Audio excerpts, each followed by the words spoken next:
Entonces, chicos, vamos a ver, como habíamos mencionado, algunos casos particulares. Casos particulares. A ver, sabemos que el flujo puede cambiar porque cambia el campo, cambia el área o cambia el ángulo. Cualquiera de esos tres valores puede generar un cambio del flujo, ¿cierto? Ahora, ¿qué pasaría si el campo magnético cambia?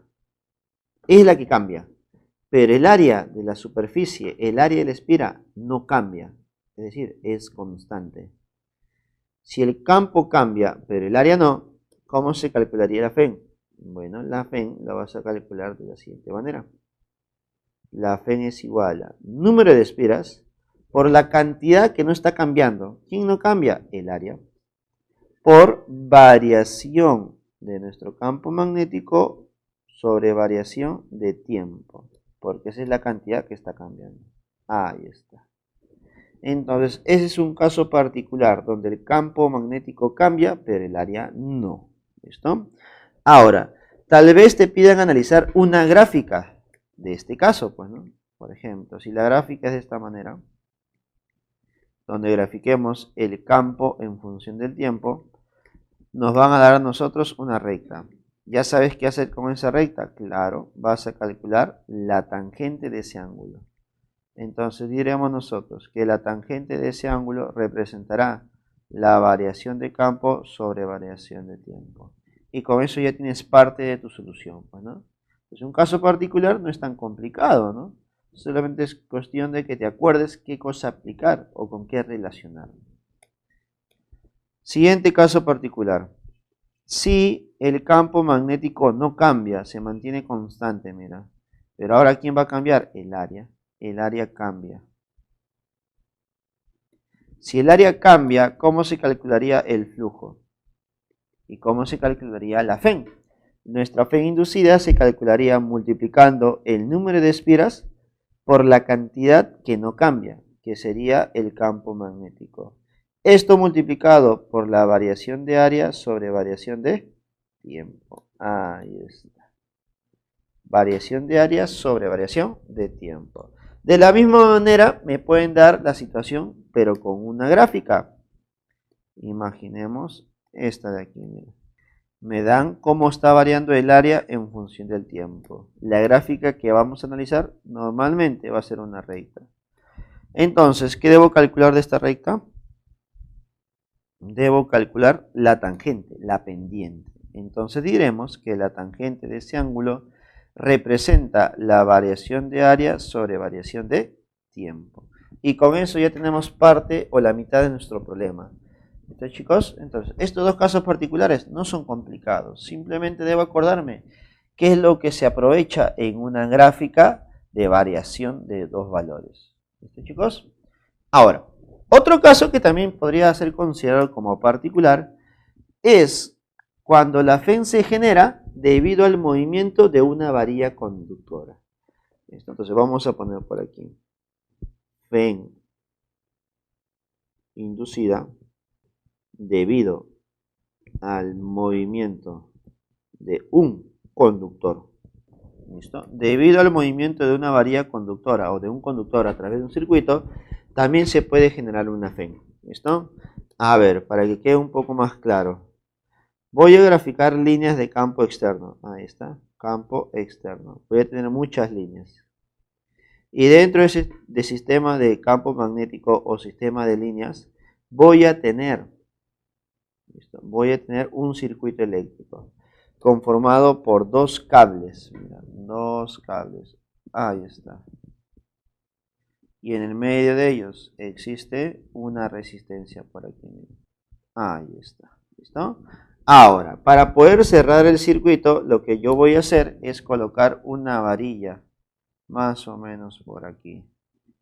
¿Y esa varilla qué va a hacer? Cerrar el circuito. Está cerrando el circuito. Entonces, quiero que notes algo.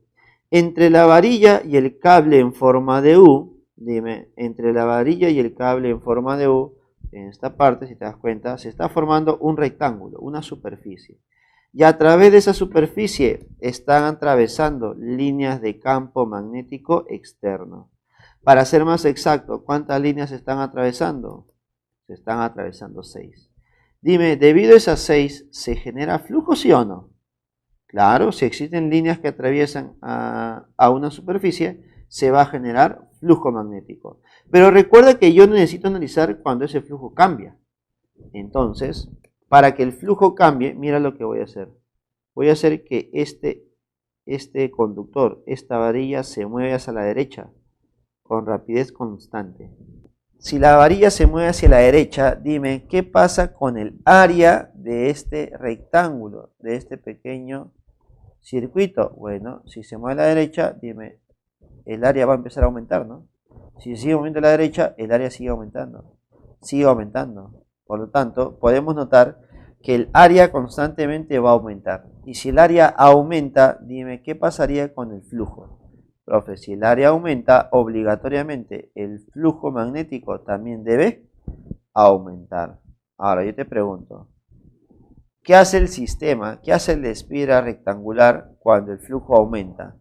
Bueno, lo que debe hacer la espiral o el sistema es tratar de contrarrestar ese aumento. ¿Y cómo contrarresta ese aumento? Generando líneas de campo magnético en dirección contraria. Si aquí mi campo es entrante, ¿cómo debe ser mi campo magnético inducido? Debería ser saliente, en dirección opuesta. Ahí está. Ese será mi campo magnético inducido. Listo, chicos. ¿Está? Ahora, si yo tengo un campo magnético inducido, dime, ¿se genera una corriente eléctrica inducida? Claro, profesor. Y para determinar la corriente eléctrica inducida, aplicas la regla de la mano derecha. Campo inducido saliente, entonces los deditos van a empezar a girar en sentido antihorario. Esa será mi corriente eléctrica inducida. Ahora, todo esto es posible si es que yo conozco el valor de la FEN. Con el valor de la FEN yo puedo conocer la corriente eléctrica, puedo conocer prácticamente todo lo posible en estos temas, ¿no? Me pueden preguntar cuál es la potencia eléctrica, cuál es la energía disipada por el sistema y así, infinidad de cosas. Pero todo conociendo la FEN, ¿no? Entonces, ¿cómo vas a calcular la FEN para un sistema como este? Simple, multiplicando el campo magnético externo por la rapidez de la varilla conductora y todo multiplicado por la longitud de la varilla conductora. Y de esta manera hemos abarcado otro nuevo caso particular. Y con eso ya estaríamos terminando la teoría de esta semana. Lo que nos faltaría mencionar es, ya no una teoría, sino una aplicación de toda esta información. Vamos a aplicar el concepto de inducción magnética a un dispositivo eléctrico llamado transformadores. Entonces, ahora vamos a ver lo que es un transformador. Entonces, ¿qué será un transformador? En primer lugar, un transformador es un dispositivo eléctrico. Se encarga, como su nombre lo dice, ¿no?, de transformar, de cambiar. ¿Qué cosa cambia, chicos? Cambia el voltaje, la diferencia potencial. ¿Listo? Cambia el voltaje de un valor 1 a un valor 2, de un valor de entrada a un valor de salida. Porque un transformador normalmente nosotros lo usamos, pero en forma de cargadores de celular, ¿no?, o cargadores eléctricos. ¿Listo? Para poder entenderlo mucho mejor. Voy a graficar a mi transformador por aquí. Ahí está. Ese sería mi transformador. ¿Está? Entonces, en el transformador debes reconocer dos partes. Siempre existe una parte llamada primario o de entrada y una parte llamada secundario o de salida. En el primario va a estar todo lo que tú conectas a la fuente de poder, a la fuente central, a tus tomacorrientes. Entonces, en la parte primaria se encontrará todo lo que se conecte a los tomacorrientes, a la fuente de poder. ¿Listo? Normalmente en Perú la fuente de poder, ¿cuánto es? Es 220 volts. ¿Listo?